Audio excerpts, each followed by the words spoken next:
Hello, my name is Cynthia Stotsky and I'm one of the service advisors here at Neil Huffman Acura at Oxmoor. I wanted to take a moment and give you a little insight on what's done when you come in for service here at our service department. We are open Monday through Friday, 7 a.m. to 7 p.m. with main shop hours from 7 a.m. to 5 p.m. When you come in for service, you want to come right to the doors. They'll open up automatically.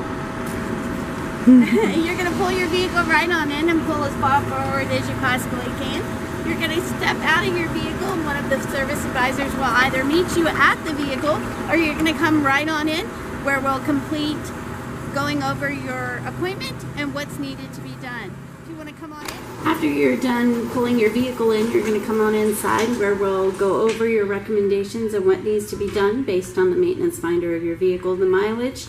We also do a courtesy multi-point inspection every time you come in for service.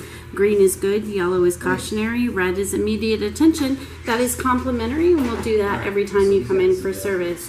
We look forward to seeing you and being part of the Acura family here at 100 Oxmoor Court, Louisville, Kentucky, 40222. Give us a call.